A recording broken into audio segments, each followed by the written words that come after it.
Mr. West? Third class, London Bridge. Single or return? Oh, it doesn't matter. Single.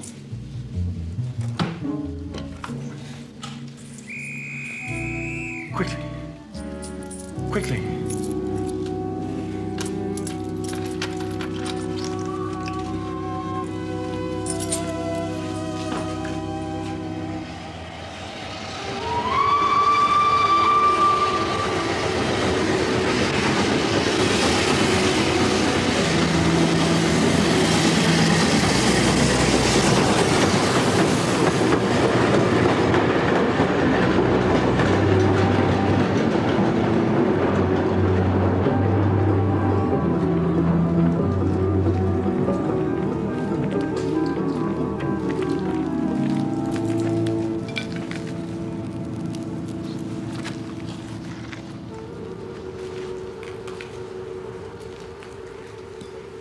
Dead. Must have fallen from the train. Yeah, look at his head. You nip back to the station, tell them what happened. I'll stay here.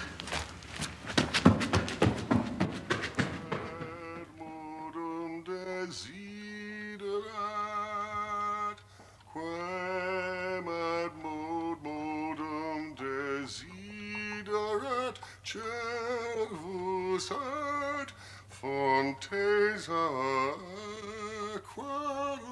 desiderat, cevus et fontes aquarum.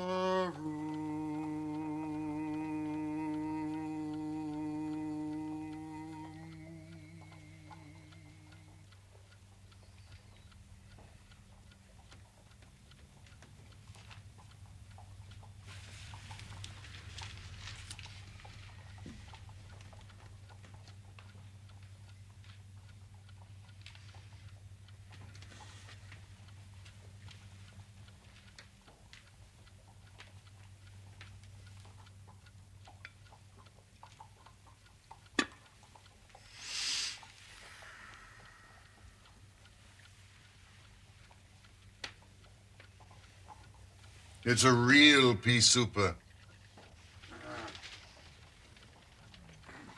Nothing in the paper, Watson? No, there's another revolution in South America, possible war in Africa. Nothing of interest to you. The London criminal is certainly a dull fellow. The thief or the murderer could roam London on a day like this, as the tiger does the jungle, unseen until he pounces, and then evident only to his victim. There are numerous petty thefts. Now, this great and somber stage is set for something more worthy than that. It is fortunate for the community that I am not a criminal. It is indeed. It's as well they don't have fogs in the Latin countries, the countries of assassination. For you, Mr. Holmes. Thank you. Mr. Holmes. Yes, I know. I apologize for the state of my room. Oh, what next? My brother Mycroft is coming round. Oh, why not? Why not? It's as if you met a tram car coming down a country lane. Mycroft has his lines and he runs on them. Pall Mall Lodgings, the Diogenes Club, Whitehall, that's his cycle. Once, only once has he ever been here. I mean, what upheaval can possibly have derailed him? Must see you over Cadogan West coming at once. Cadogan West? I've heard the name. It of course nothing to my mind. Mycroft breaking out in this erratic fashion. It's extraordinary. Watson, you do know what Mycroft is. I seem to remember at the time of that affair, the Greek interpreter, you told me that he had some small office under the British government. I didn't know you quite so well in those days. His position is unique. He's made it for himself. There's never been anything like it before, nor will be again. He has the tidiest and most orderly brain, with the greatest capacity for storing facts of any man living. The conclusions of every government department are passed to him. He is the central exchange, which makes out the balance. All other men are specialists. His specialism is omniscience. Time and time again, Mycroft's word has decided national policy. Then Jupiter himself is descending upon us today. Yes, indeed. No trace of Cadogan West. West. I have it. Yes, Cadogan West. Cadogan West was the young man who was found dead on the underground on Tuesday morning. Oh, yes. It was a featureless case, as I remember. Young man killed falling from a moving train. No robbery, no violence. Watson. Brother Mycroft. Oh. That looks like our old friend Inspector Bradstreet. Why should he bring a policeman with him? Ah, here we are. Cadogan West. Clerk at the Woolwich Arsenal, 27, unmarried. Government employee. Behold the link with my brother Mycroft. Sherlock? Mycroft! Doctor, Watson. Watson. You know Bradstreet. Holmes, Dr. Watson. Cadogan West. A most annoying business, Sherlock. I extremely dislike altering my habits, but the powers that be would brook no denial. In the present state of Siam, it's most awkward I should be away from the office. But it is a real crisis, Sherlock. I've never seen the Prime Minister so upset. And as to the Admiralty, buzzing like an overturned beehive. Do sit down, Bradstreet. Well, there's nothing unusual reported in the newspapers. I should hope not. The wretched youth had the plans of the Bruce-Partington submarine in his pocket. Well, you must have heard of it. Only by name. Its importance can hardly be exaggerated. It has been the most closely guarded of all government secrets. You may take it from me that naval warfare becomes impossible within the radius of a Bruce-Partington operation. So what sort of plans are we talking about? Extremely intricate ones, Sherlock. Some 30 different patents, each one essential to the working of the whole. Where the plans normally kept. In an elaborate safe in a confidential office adjoining the arsenal at Woolwich with burglar-proof doors and windows. If the chief constructor of the Navy himself desired to consult the plans, he would have to go to Woolwich to do so. To think they should turn up in the pocket of a dead junior clerk in the heart of London is simply awful. Then you recovered the papers. No, Sherlock, no, that's the pinch. We have not. Some 10 papers were taken from Woolwich. Only 7 were found in the pocket of Cadogan West. The other 3 are missing, gone, vanished, stolen. You must drop everything, Sherlock. Never mind your usual petty puzzles of the police courts. This is a real international crisis that you have to solve. There are some points of interest in the case, I suppose. I'll be pleased to look into it. Bradstreet. Now, who held the keys to that safe? There are 2 sets of keys. Sir James Walter holds one set. He is the actual official guardian of the papers. A man grown grey in the service of the state. A favoured guest, and the most exalted houses, his patriotism is above suspicion. And the other keys?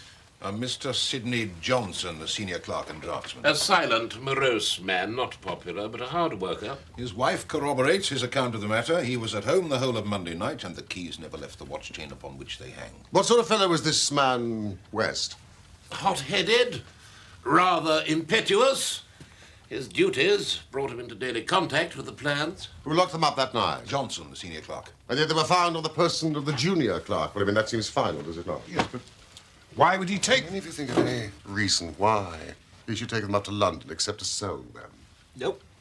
you must take that as our working hypothesis. West could only have done this with false keys. He opens the safe, takes out some papers, goes up to London to see a foreign agent. He has to have them back before morning, or the loss will be discovered. He took away 10. 7 were in his pocket.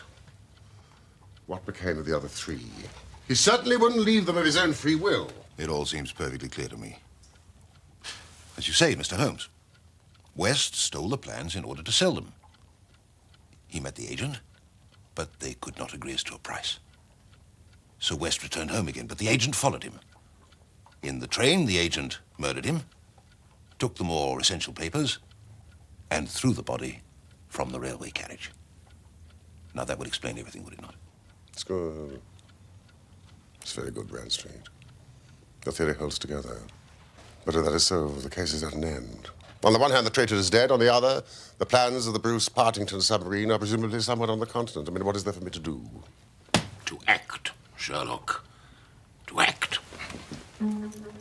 All my instincts are against this explanation. And yours, too, I think. We are not brothers for nothing. Use your powers. Go to the scene. Question the people concerned. Leave no stone unturned. In all your career, you'll never have a greater chance of serving your country. If you, on your part, will be kind enough to send me a complete list of foreign spies and international agents known to be in England, and their full address. Either we, on our part, can begin our investigation by a visit to Aldgate Station, Bradstreet. Watson! Mrs. Hudson! Good evening!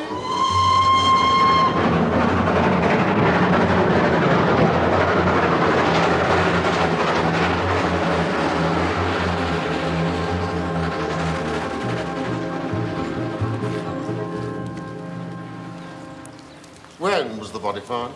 Near enough to 6 o'clock, sir, Tuesday morning. He must have fallen from a train sometime Monday night. Have the carriage has been examined for any signs of violence? No such trace of violence has been found. A report of a door found open. We can tell the approximate time that he entered the train from his ticket. There was no ticket on the body. That is really very singular. In my experience, it is not possible to reach the platform of the Metropolitan line without exhibiting one's ticket. Is that not so? Quite correct, sir. Surely the murderer would have removed the ticket before throwing West from the train so as not to reveal the name of the station nearest his place of residence. I think the doctor has it. What else did he have in his possession, besides the fatal papers and no ticket? Usual things. Pocketbook, note case, checkbook. Oh, and 2 tickets for the dress circle of the Woolwich Theatre for that very evening. It appears that West was to have attended the performance in the company of his fiancée, Miss Violet Westbury. She was the last person to see him alive on the fatal night. They were walking to the theatre together in the fog when he suddenly left her. Suddenly, without explanation? No. There appears to be no bleeding on the line. Well, there was hardly any trace of blood to be found. Yes, I gather there was a considerable wound consistent with a man falling from a moving train. Well, it was a terrible thing to see, sir. The head was knocked right in and the bone crushed. And yet there was no great external injury.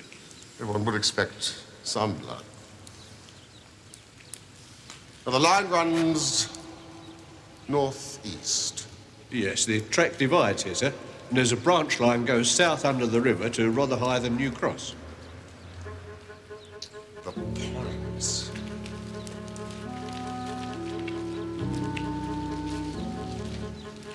The points. I suppose there are no great number of points in a system such as this. There are very few, sir. Points.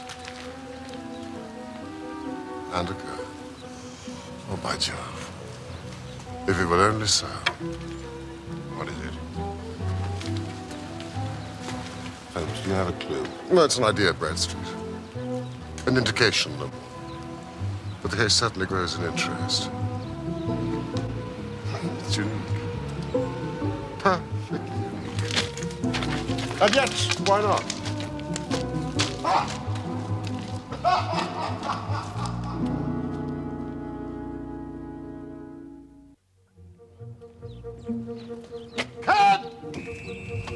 There is material here, Watson. There is scope. I was dull indeed not to see its possibilities. Now I confess it's dark to me. And to me also. But I now have hold of an idea which may lead us far. Now, I think Sir James, the guardian of the plans, claims our first attention. Plumstead Hall!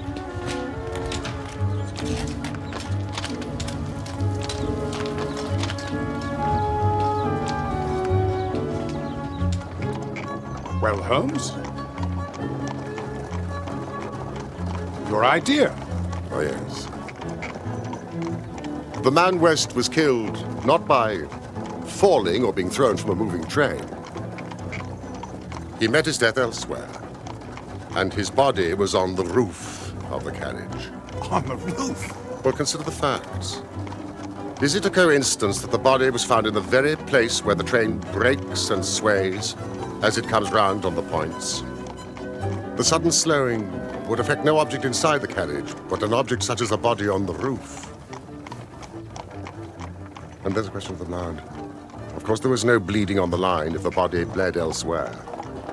Each fact is suggestive in itself. Together they have a cumulative force. Yes, and the ticket, too. That would explain the absence of the ticket. Watson, it all fits together.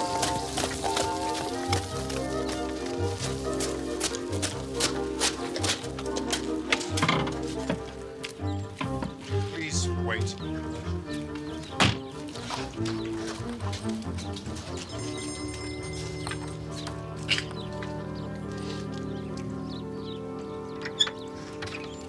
Come in, please, gentlemen. We were expecting you.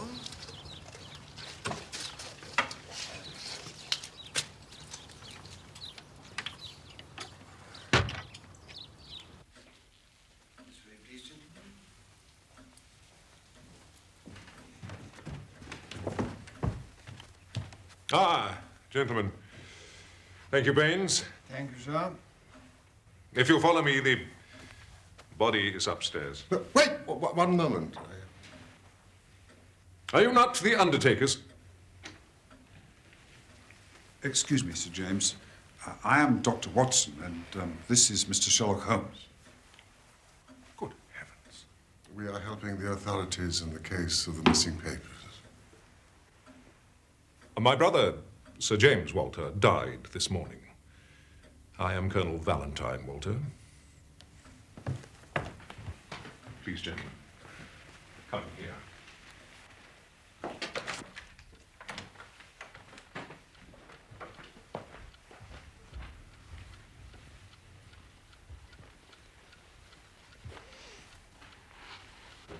We are very sorry, sir. Thank you. I'm afraid it has been a great shock. But may I ask, how did your brother die? It was this horrible scandal. My brother was a man of very sensitive honor. He was fiercely proud of the efficiency of his department. The theft of the plans was a crushing blow. It broke his heart. We were hoping Sir James might have been able to help. I assure you, it was as much a mystery to him as it is to all of us. Naturally, he had no doubt that West was guilty, but why he should have done such a thing? Now, of course, we shall never know. So, you can throw no light on the matter? Me? I'm afraid I know nothing save what I've read or heard. And you never met Cadogan West? No, I have not been back in the country long. My brother's work was of a highly confidential nature. He did not discuss it with me. Gentlemen, I do not wish to seem discourteous, but we are much disturbed at present. I must ask you to hasten this interview to an end. Of course. We're so sorry to have caused you so much trouble.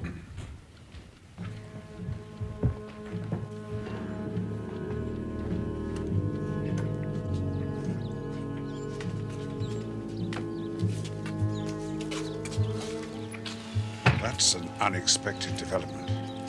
Heart failure? Suicide. Now for Miss Westbury. Is that the dead man's fiancée?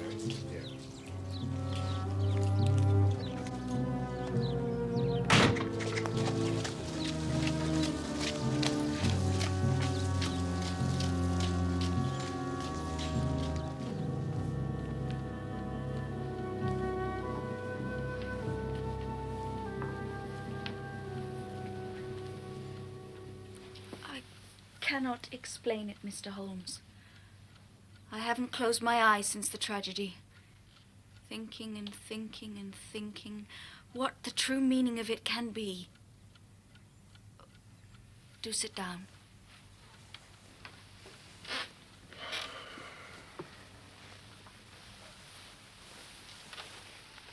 Arthur was the most single-minded, chivalrous, patriotic man on earth. He would have cut off his right hand rather than sell a state secret confided to his keeping. It's absurd, impossible, preposterous to anyone who knew him. No. The facts, Miss Westbury. Was he in want of money? No. His needs were very simple, and his salary was sufficient. He'd saved a few hundreds, and we were to marry at the new year.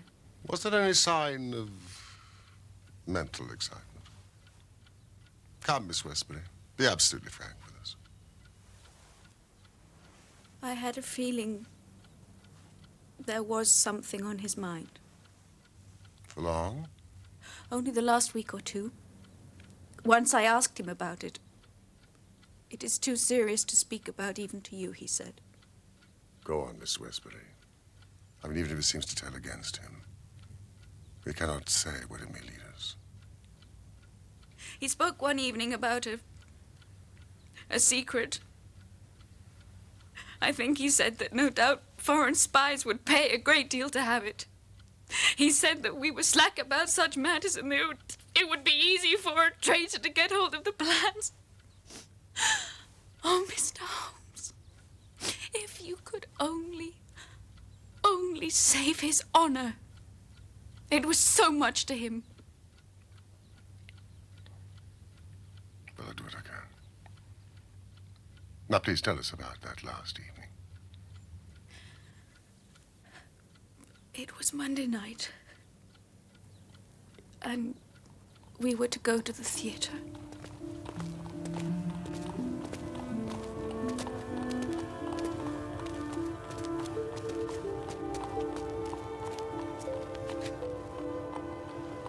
Violet, I'm afraid I've got to leave you. Leave me. It's very, very important. I'm sorry. You'd better go home. Go home immediately, please.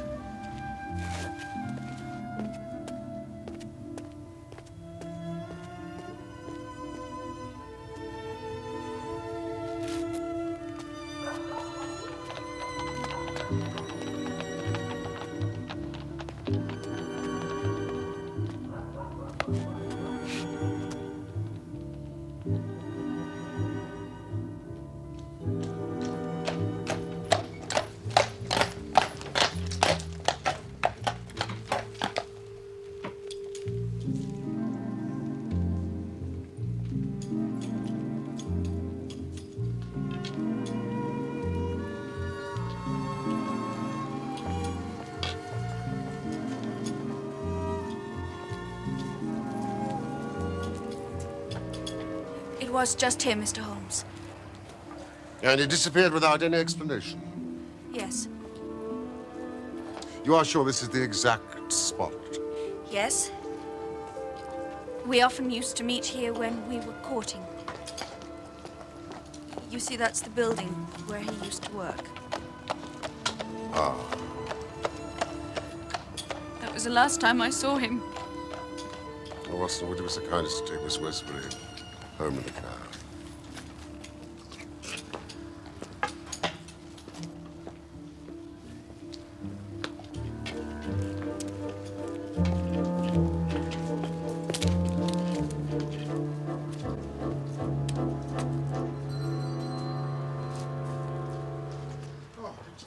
It's very bad. Of course, Mr. Johnson. The whole place is disorganized. West dead, now the chief dead, our papers stolen. And yet, when I closed this office on Monday evening, we were as efficient as any in the service. At what hour was the office closed on Monday? At 5. Did you close it? I'm always the last man out. Is there no night watchman to the building? There is, but he has other departments to look after as well. He's an old soldier, a most trustworthy man. He didn't see anything that evening. Thank you.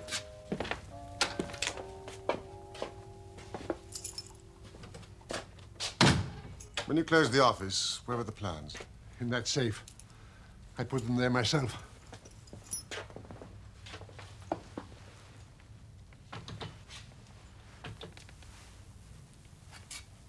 if Cadogan West wished to enter the office after hours, he would need 3 keys written out before he could reach these papers. Yes. Key to the outer door, key to the office, the key of the safe.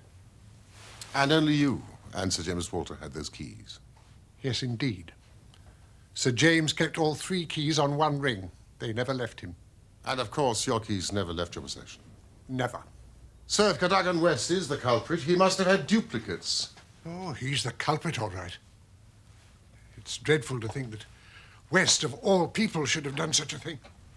You're sure of his guilt? I see no other way. He was getting married. He wanted the money. Oh, yes. He's your man. Mr. Johnson, if someone desired to sell the plans, surely it'd be easier to make copies than to take the originals. It would need considerable technical knowledge. May I see these? And, of course, you and West and Sir James Walter had that knowledge. That may be so, but don't try to drag me into this matter, Mr. Holmes. The plans were found on West. It is certainly singular that he should risk taking the originals when he could have safely taken copies. Perhaps it was a matter of time. Ah, yes, time. Now, 3 plans are missing, I understand. They are the vital ones. That is so. Now, someone holding those 3 papers, I mean, could they construct a Bruce-Partington submarine? I told the Admiralty that I thought it was possible, Yeah. but today I'm not so sure. These all-important double valves with the automatic self-adjusting slots are drawn only on this plan, which has been returned. Would you be so kind as to close those window shutters exactly as they were on Monday night? Window shutters, certainly.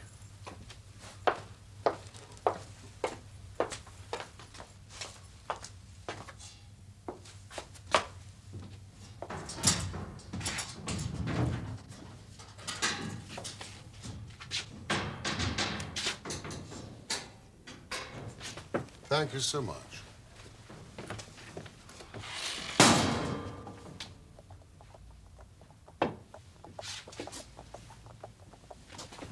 Yes.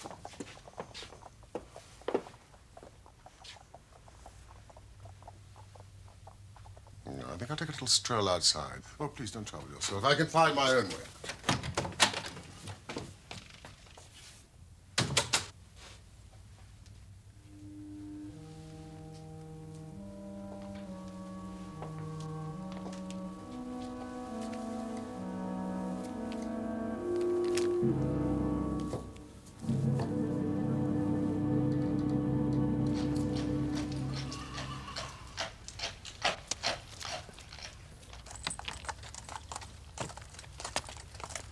Would you please wait?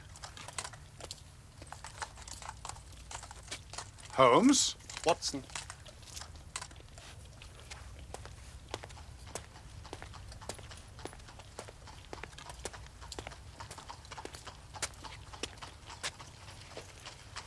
Look at this. The bushes have been broken. Now look at the windows behind me. The shutters don't meet in the center. As you say, don't meet. Interesting, don't you think?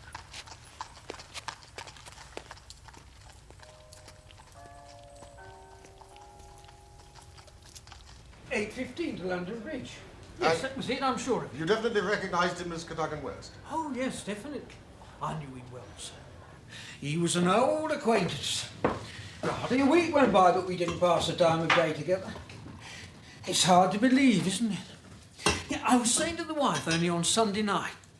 No, I'm a liar, it was Saturday. I said, there's no safer railway than the London Metropolitan. Did Mr. West seem to be following anyone? Well, not that I saw, Mr. Holmes. But then I don't see everything. And there was really thick fog that night. But one thing I will say. Mr. West wasn't his usual self. He was nervous, excited. I tell you, this gentleman, his hand was shaking so bad, I even had to help him pick up his change. Well, I mean, that speaks for itself, doesn't it? Now, Our train. Forgive us. Come, Watson.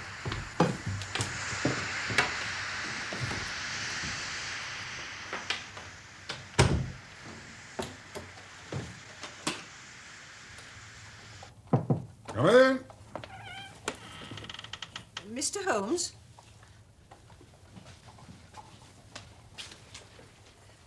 Mr. Holmes? Yes. Whilst you were away, a message came for you from the government. From the government? An official gentleman in a special carriage. He said I wasn't to let this out of my sight until I placed it into your own hands. Mrs. Hudson, you are a most faithful watchdog. Oh. That's my brother Mycroft. He writes like a drunken crab. You'd better read it. Doctors are more used to hieroglyphics than normal human beings. Oh, can't read the first bit. Something about small fry and very big affair. Ah, here we are. Only men worth considering. Adolf Meyer. 13 Great George Street. Doubt it's him. Not his style. Oh, Mrs. Hudson! Louis LaLafayette. Camden Mansions, Notting Hill. And that's another old friend, Mrs. Hudson. You're hideously in the way. I'm sorry, sir, but I only have one pair of Now, hands. please disappear. Right, Watson. Ah, Hugo Oberstein, 13 Caulfield Gardens, Kensington. Known to be in town on Monday, now reported to have left. The Cabinet awaits your final report with the utmost anxiety. The whole force of the state is at your back if you should need it. Mycroft. All the Queen's horses and all the Queen's men cannot avail us in this matter.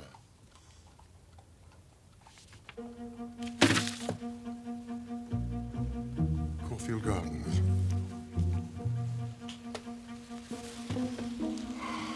Well, well. What have you found?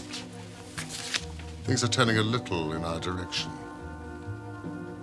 You know, I really believe that we're going to bring it off after all.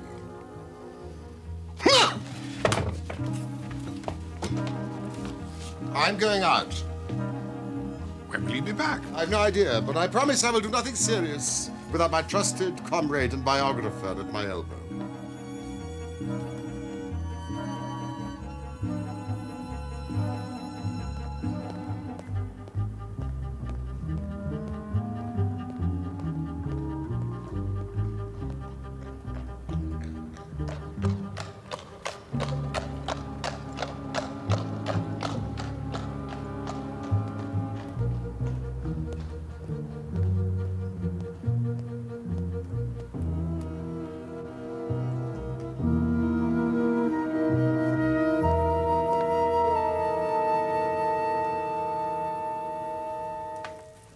Wants me to meet him in a restaurant off the Gloucester Road. I just hope you'll be careful, that's all. You're not as young as you were. We know what Mr. Holmes is like once he gets the bit between his teeth. I do indeed. Good night, Mrs. Hudson. Night, Doctor.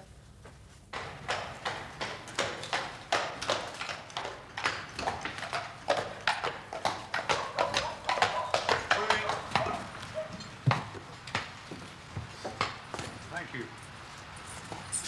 Thank you, sir.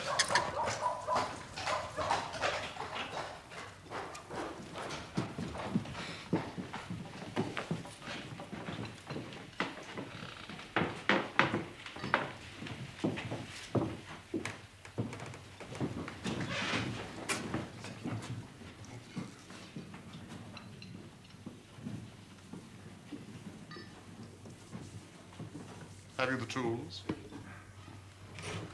Have you had something to eat? Yes, indeed. Then have a coffee and a curacao. Signor Galdini! Another coffee and a curacao, please, for my friend. Try one of the proprietor's cigars.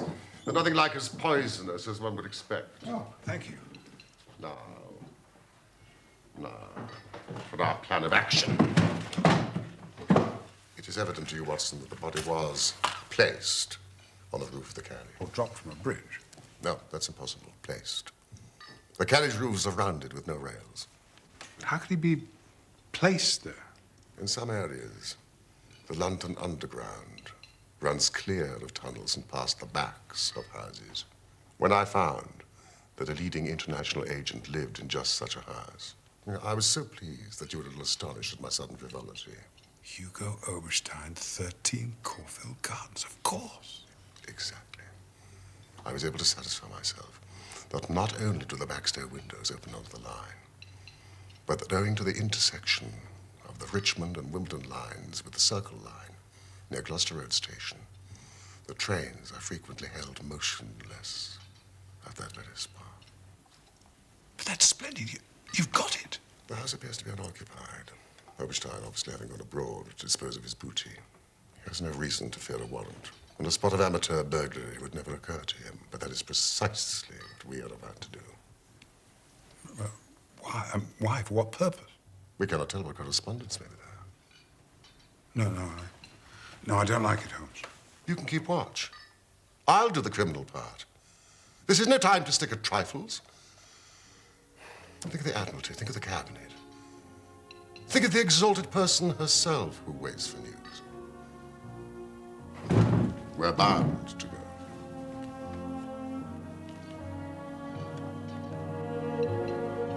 I knew you wouldn't shrink at the last.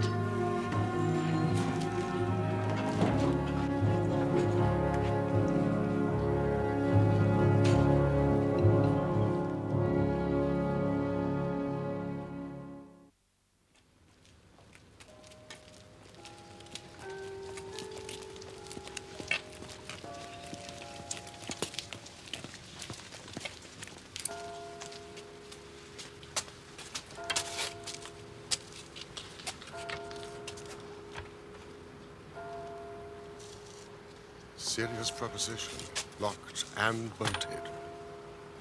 We may do better in the area.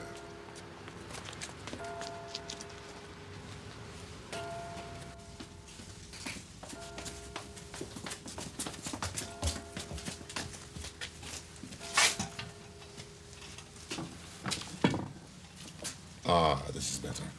Jimmy.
Don't touch us.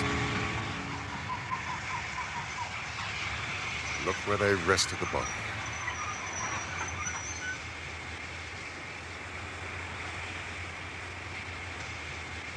Blood.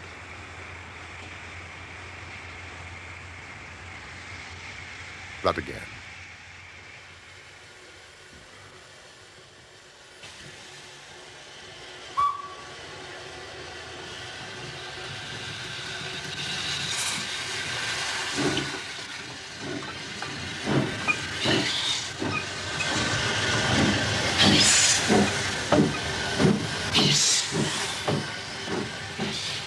What do you think of that? Masterpiece. You've never risen to a greater height. No, I cannot agree with you. The moment I conceived the idea of the body on the roof of the train, the rest was inevitable. And major difficulties are before us.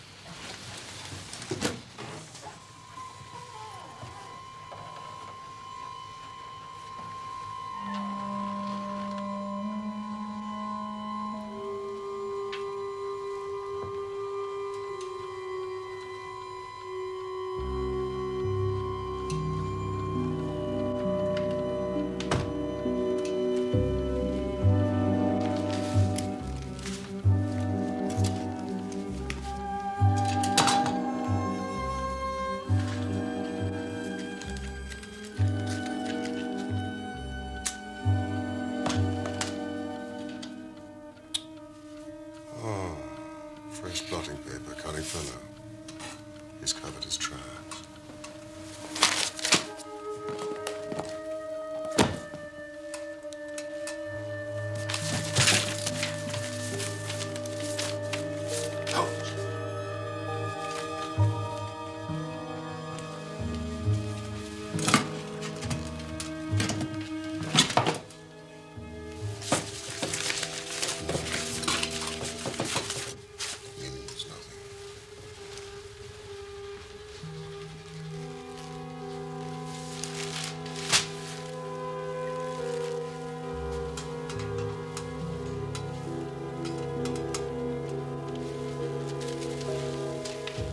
Seems to be burning old newspapers. Let's see. Oh. Yeah. Why would a man so obviously untidy in his habits take the trouble to burn old newspapers? Probably trying to start a fire. God, there's no wood. Coal. Let me see. Thank you.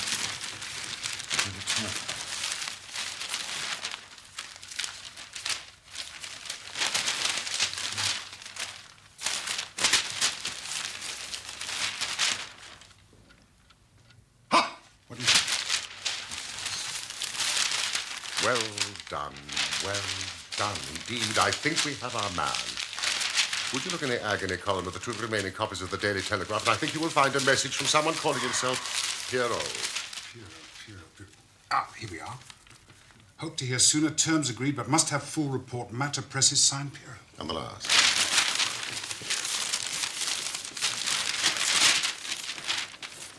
Yes, by Jove. Monday night after 9, 2 taps, only ourselves, payment in hard cash when goods delivered.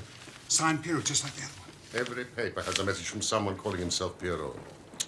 It's an odd name for a villain like Oberstein to use. If only we could get the man at the other end.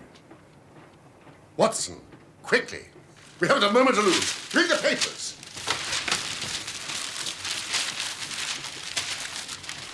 Where are we going? The offices of the Daily Telegraph. We've just time.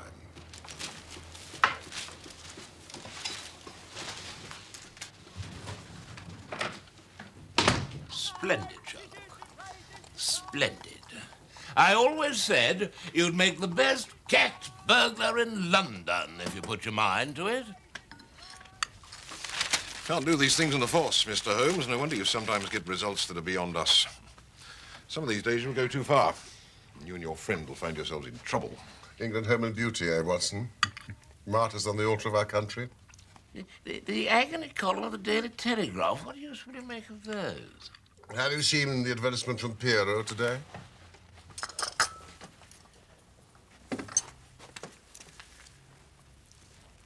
Tonight, same hour, same place, 2 taps, most vitally important, your own safety at stake. Signed, Pierrot. By George, if he answers that, we've got him.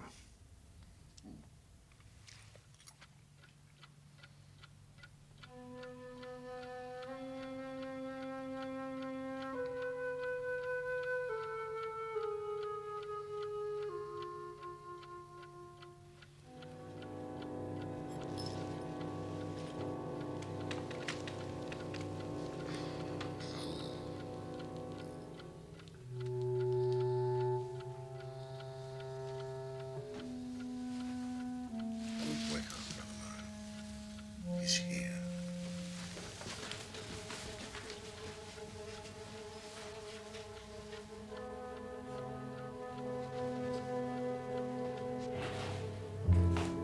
Come and see.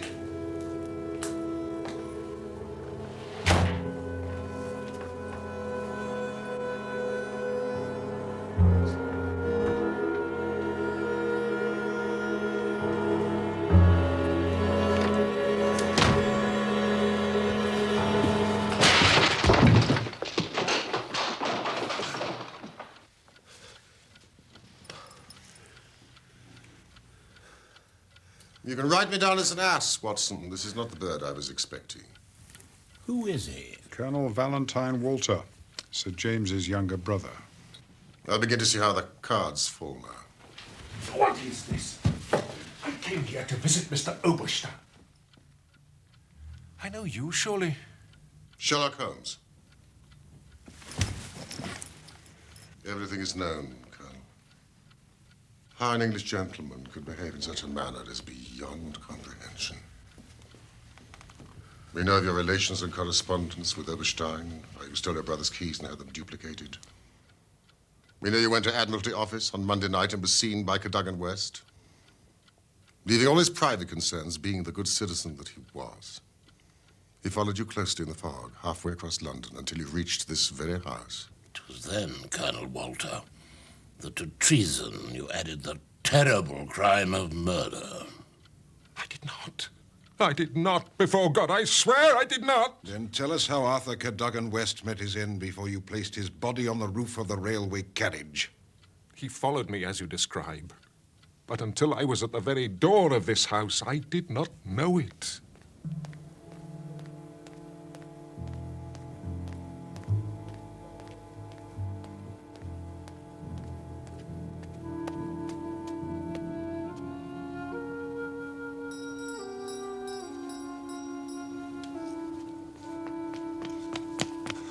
What are you going to do with those papers?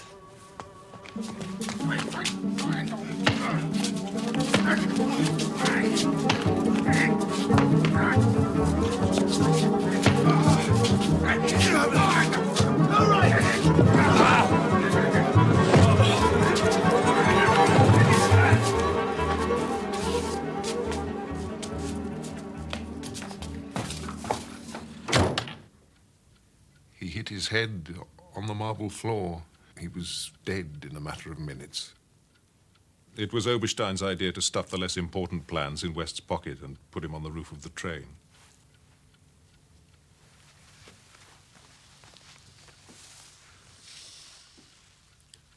What made you turn traitor, Colonel? A stock exchange debt had to be paid. I needed the money badly. Oberstein offered me 5,000. It was to save myself from ruin and disgrace. My brother used to discuss matters with me which he probably should not have done. This submarine, for instance. How could he ever guess his own brother would betray him? That was the worst of all. He suspected me, I know he did. I read it in his eyes. And after this West business, he never held up his head again. Can you not make reparation? To ease your conscience and possibly your punishment. What reparation can I make? Where is Oberstein with the papers? I do not know. He said that letters to the Hotel du Louvre in Paris would reach him. Ah. Well, then it is possible for you to help us.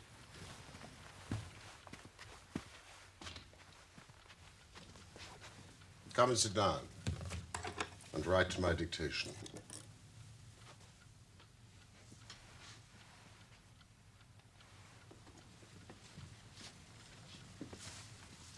Dear sir,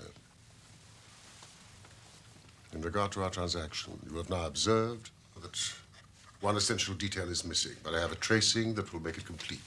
Is that true, Sherlock? Quite true. What essential detail is missing? The double valves. And automatic self-adjusting slots. Good heavens, how on earth did you know that? I've become quite a submarine expert, brother mine. Now, Colonel, what would be your terms? I must ask you for a further £500. English notes, please.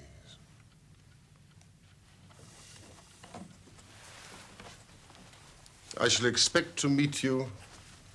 No, we can hardly say here. Oberstein would suspect a trap. The foyer of the Charing Cross Hotel. Its proximity to the railway station renders it extremely popular amongst the international spy fraternity. Yeah. Did you get that, Colonel? Noon, Saturday next. I shall be very much surprised if that does not fetch our man.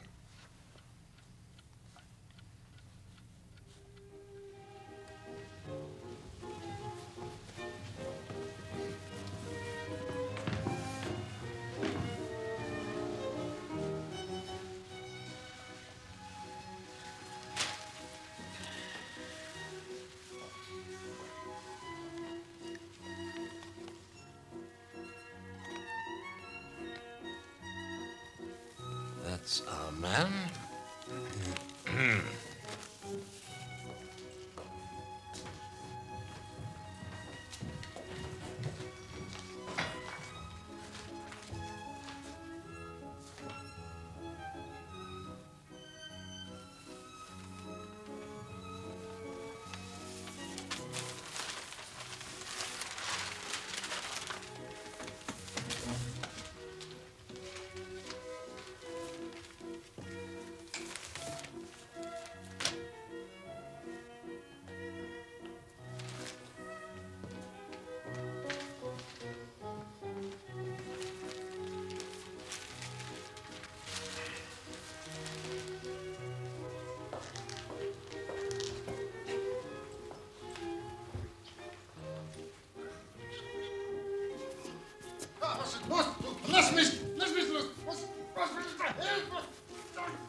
Splendid, Bradstreet. But our traitor has flown. Well, I'll be damned, the cheek of the fella. Don't worry, gentlemen. We're keeping him on a long lead. There's an R in the month, and the Diogenes Club has the most excellent oysters. I should like both you gentlemen to be my guests. Come along, Sherlock.